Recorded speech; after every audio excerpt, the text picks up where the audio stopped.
अगर आप नए हैं मेरे चैनल पे तो प्लीज़ सब्सक्राइब और बेल आइकन को दबा दीजिएगा। ನೀವು ಹೊಸಬರಾಗಿದ್ದರೆ ದಯವಿಟ್ಟು ಸಬ್ಸ್ಕ್ರೈಬ್ ಆಗೋ ಬೆಲ್ ಐಕನನ್ನು ಒತ್ಕೊಳ್ಳಿ।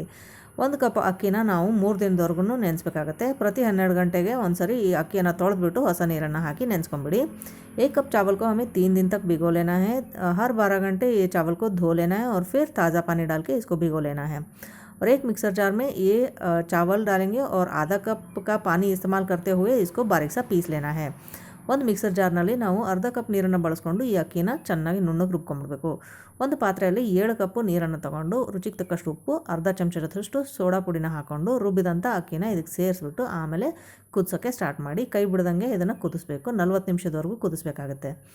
तो एक बड़े से बर्तन में हम 7 कप पानी लेंगे, नमक स्वाद अनुसार डालेंगे, आधा टी चम्मच हमें कुकिंग का सोडा डालना है और फिर सोडा पाउडर, और फिर इसमें जो हमने चावल पीस के रखा था उसको इसमें डालेंगे, मिक्स करेंगे और फिर बाद में इसको उबालना शुरू करेंगे।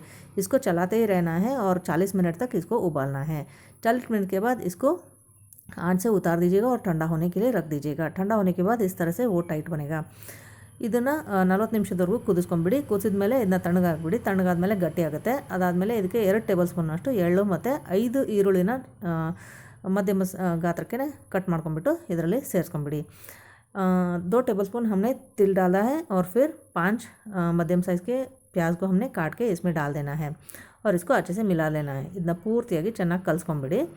ಕಲಿಸಿದಾದ್ಮೇಲೆ ಒಂದು ಪಾಲಿಥೀನ್ ಶೀಟ್ ಅಥವಾ ಪ್ಲಾಸ್ಟಿಕ್ ಶೀಟ್ ಮೇಲೆ ಇದನ್ನು ವಡೆಗಳನ್ನು ಇಟ್ಕೊಳ್ಳಿ। ಸಂಡಿಗೆಗಳನ್ನು ಇಟ್ಬಿಟ್ಟು ನಿಮಗೆ ಹಪ್ಪಳಗಳನ್ನು ಬೇಕಂದರೆ ಈ ಥರ ಸಂಡಿಗೆನ ಇಟ್ಬಿಟ್ಟು ಇದನ್ನೇ ಚಪ್ಪಟೆಯಾಗಿ ಮಾಡಿಬಿಟ್ರೆ ಅದು ಹಪ್ಪಳ ಸಹ ಆಗುತ್ತೆ। इस तरह से वड़ी रखेंगे हम। और अगर आप पापड़ बनाना चाहते हैं तो इस तरह से फ्लैट बना लीजिएगा, लेकिन उनको मोटा ही रहने दीजिएगा, तभी ये बहुत ही टेस्टी बनते हैं। तो ये चावल और प्याज के पापड़, अक्की ಈರುಳ್ಳಿ ಸಂಡಿಗೆ ಅನ್ಬೋದು, ರೈಸ್ ವಡಿ ಅನ್ಬೋದು, ಒಣಗಿದ ಮೇಲೆ ಈ ರೀತಿ ಕಾಣಿಸುತ್ತೆ। जब ये सूख जाएंगे तो ऐसे लगेंगे। कम से कम 8 दिनों तक तो इसको सुखा लीजिएगा। ಕನಿಷ್ಠ ಅಂದರೆ 8 ದಿನದವರೆಗೂ ಇದನ್ನು ಒಣಗಿಸ್ಕೋಬೇಕಾಗತ್ತೆ। ನೋಡಿ ಕರೆದ ಮೇಲೂ ತುಂಬ ಚೆನ್ನಾಗಿ ದೊಡ್ಡದಾಗುತ್ತೆ। जैसे हम फ्राई करेंगे ये बड़े भी बन जाते हैं साइज़ में।